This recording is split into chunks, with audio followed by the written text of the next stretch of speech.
പ്രധാനമന്ത്രി നരേന്ദ്രമോദിയേക്കാൾ ഭൂരിപക്ഷം തേടി അബ്ദുസ്സമദ് സമദാനി. രാഹുൽ ഗാന്ധിയും അഖിലേഷും കടത്തിവെട്ടി. എന്നാൽ അമിത് ഷാ വിജയിച്ചത് വൻ ഭൂരിപക്ഷത്തിൽ. മോദിയുടെ വോട്ട് വിഹിതത്തിലും ഗണ്യമായ കുറവ്. വാരാണസിയിൽ പ്രധാനമന്ത്രി നരേന്ദ്രമോദിക്ക് തിളക്കം കുറഞ്ഞ വിജയം. 1,52,513 വോട്ടിനാണ് മോദിയുടെ വിജയം. 2019 ലോക്സഭാ തെരഞ്ഞെടുപ്പിൽ 4,79,505 വോട്ടിന് ജയിച്ചിടത്തു നിന്നാണ് മോദിയുടെ വോട്ട് ഗണ്യമായി കുറഞ്ഞത്. 2014 അദ്ദേഹം ആദ്യമായി വാരാണസിയിൽ മത്സരിച്ചപ്പോൾ 3,71,784 വോട്ടിനാണ് വിജയിച്ചത്.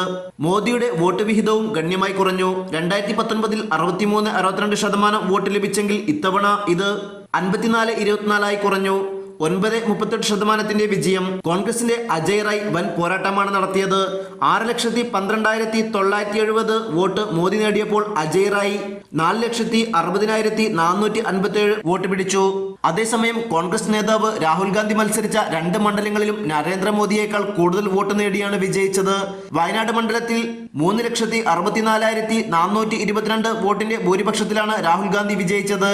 റായ്ബറേലിയിൽ 3,90,030 വോട്ടിനാണ് രാഹുലിന്റെ വിജയം. മോദിയേക്കാൾ ഉയർന്ന ഭൂരിപക്ഷത്തിലാണ് കേന്ദ്ര ആഭ്യന്തരമന്ത്രി അമിത് ഷായുടെയും വിജയം. 7 ലക്ഷം വോട്ടിനാണ് ഗുജറാത്തിലെ ഗാന്ധിനഗറിൽ നിന്ന് അമിത് ഷാ വിജയിച്ചത്.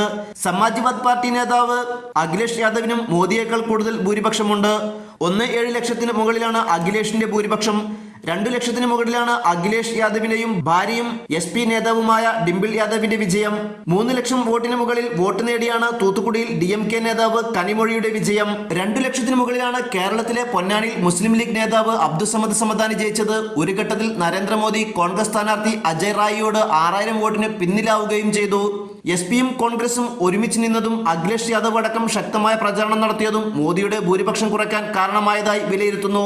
PCC അധ്യക്ഷൻ അജയ് റായ് കഴിഞ്ഞ തിരഞ്ഞെടുപ്പുകളിൽ വാരാണസിയിൽ നിന്ന് മത്സരിച്ചതിനാൽ ജനങ്ങൾക്ക് സുപരിചിതനായതും മോദിയുടെ വോട്ട് കുറയുന്നതിന് കാരണമായി. കുറഞ്ഞ ഭൂരിപക്ഷത്തിൽ വിജയം നേടുകയും ഉത്തർപ്രദേശിൽ BJP കോട്ടകളടക്കം തകർന്നു വീഴുകയും ചെയ്തതോടെ BJP-യിൽ മോദിയുടെ അപ്രമാദിത്യം ചോദ്യം ചെയ്യപ്പെടും. News desk news 99.